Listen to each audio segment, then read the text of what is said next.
because I always associate Mothra with being a girl monster.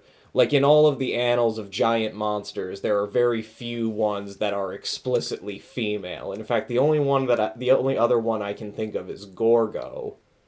Right, the mother. Mm-hmm. Yeah, the mother Gorgo. But the twins call her he.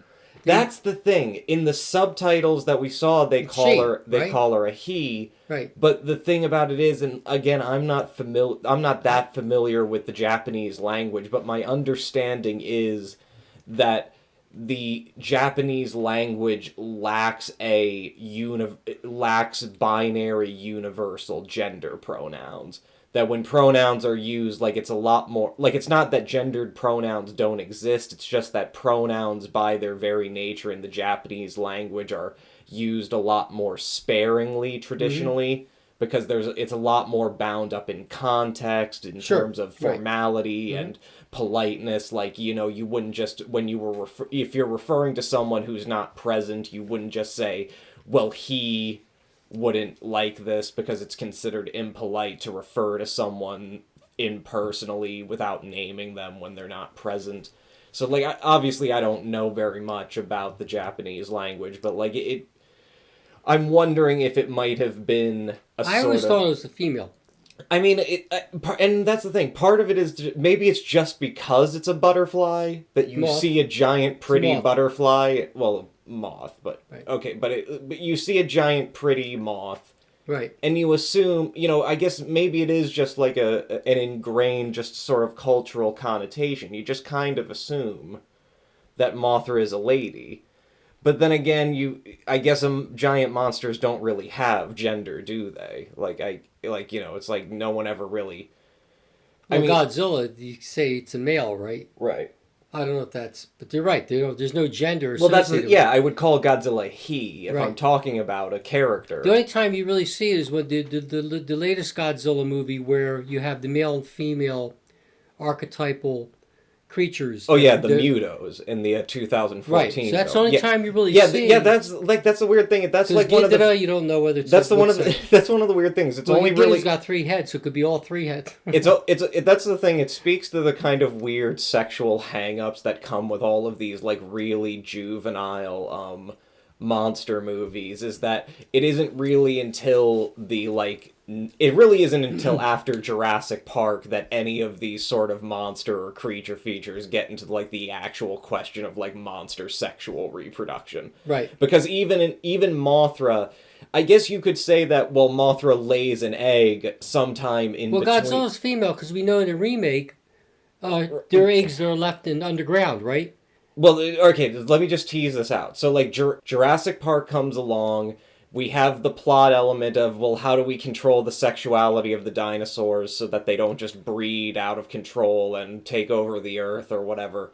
And they say, well, let's just make them all female. Right. But then the frog DNA that is in them mutates them so that they can reproduce asexually. Life finds a way. Right, exactly. Because all female sexes can convert to male sex under certain genetic conditions. Or temperature, like some certain amphibians. Right, exactly, which is the premise of that movie. Right, or they're parthenogenetic, like some lizards. Right, and that's a movie where it's the context of dinosaurs. That's a movie where it's the context of a theme park. So there's a kind of like a mechanical reason why, like, questions of reproduction would come up. Right. Then 1998 American Godzilla comes out, the Sony TriStar film, or the Paramount. Not a bad film. No, I agree too. I don't think it's it has a kind of a bad reputation, but I think that's mostly because people are just holding it up to, like, this iconic character. They don't like Hank Azaria. No, I don't know. No, listen, Hank Azaria is one of the saving graces of that film. It's true. Listen, if that whole movie was just Hank Azaria as this stereotypical Guido with his WAP girlfriend just screaming and running from the monster, if it was basically just a screwball New York comedy that happened to have a giant monster in it, that would have been way more entertaining than fucking what's-his-face from War Games and his... You know, like that, like, you could have easily... Anyway, but my point being is that Bradley Crawford. Right. I mean, Matthew Broderick. Bradley Crawford. He's dead. I'm going way back. Oh boy. Go ahead. But anyway, so my point being is that so we get, because it's in a clear ripoff of Jurassic Park, they introduce the plot contrivance in that Godzilla is both sexually male and sexually female, and therefore it can reproduce asexually. What part of genetic?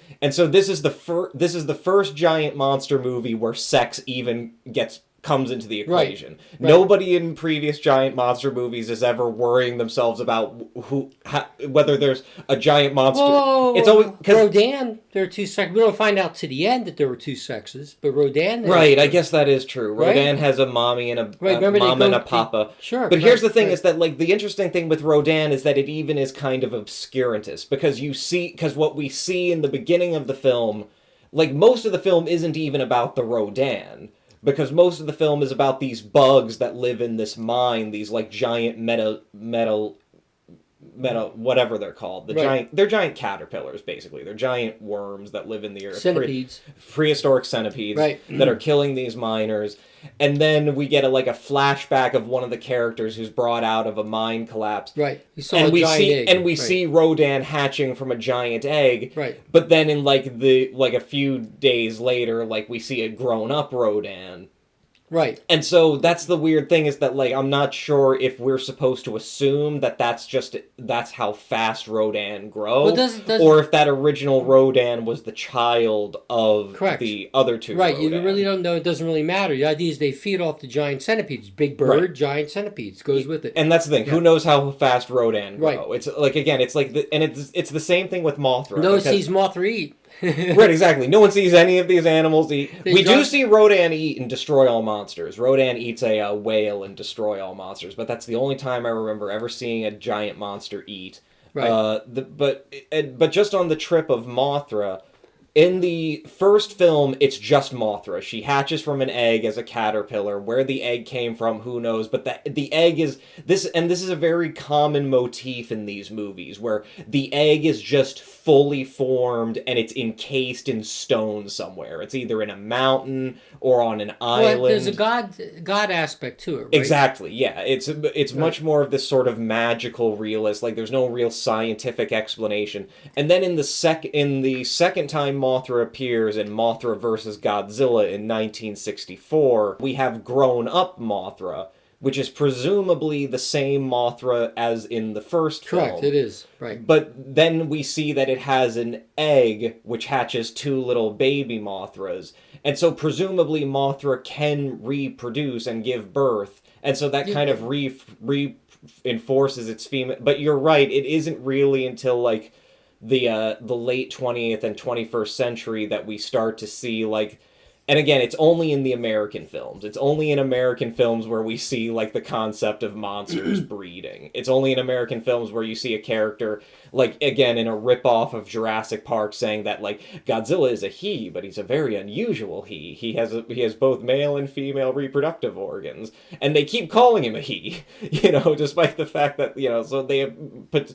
I don't know, but potentially someone had opportunity to observe its giant 10-meter genitalia under its legs or something. But so the point is that this is a very American construct of this idea, and a very much of a late 20th century, 21st century construct. Where it's what they want to be more real. I think they're trying to be more more scientifically realistic, realistic. Right. But it's but that's the thing. It's also rooted in the fact is that we in American culture are, it didn't used to be this way, but we're now much more used to a culture of science fiction of that variety, which is very much about technology and of mechanism. So it isn't even so much that you need an explanation of sexual reproduction. It's just that sex is almost this mechanical thing that requires explanation in American movies.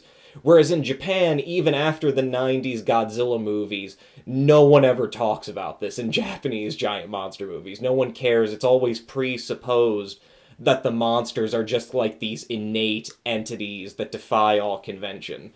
So on the one hand, I guess technically Rodan isn't or no, not Rodan, but Mothra technically isn't like a female monster.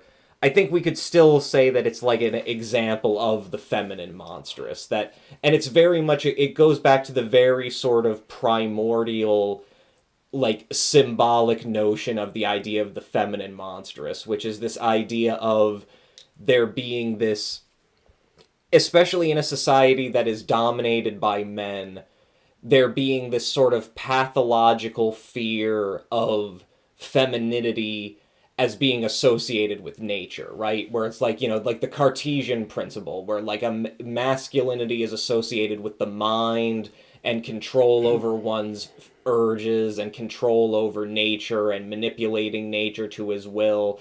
And femininity is associated with uncontrolled nature. It's associated with nature defying rationality and science and feeding off its urges.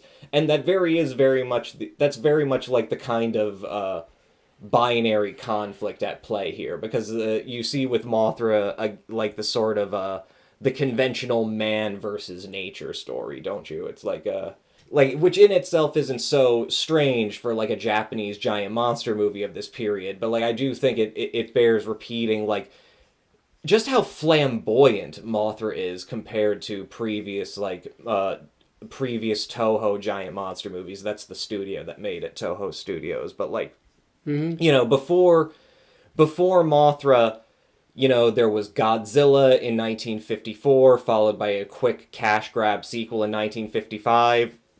At that point, nobody thinks that it's Godzilla in particular that's popular. They just think, all right, we've got a formula that we can exploit for other movies. And so you get Rodan in 1956. You get Varan the Unbelievable in 1958. And all of the monsters are very much of that Godzilla type. They're all reptilian in nature. They're all sort of associated with dinosaurs. Like, it's the...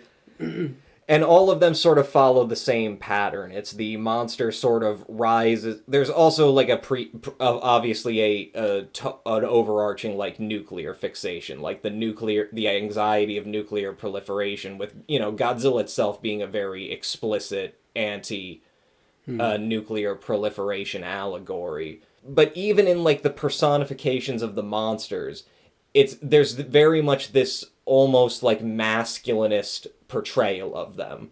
And I guess like you even see that in like the title of the American version, because obviously the Japanese movie is just called Godzilla, but when it comes to America, some enterprising American distributor comes up with the idea of saying Godzilla, King of the Monsters. So like obviously that person, they're not just transposing this thing willy-nilly. Like they're saying to themselves, well, clearly Godzilla is some sort of T-Rex. Tyrannosaurus Rex is the king of the tyrant lizards. Clearly Godzilla is the king of the monsters.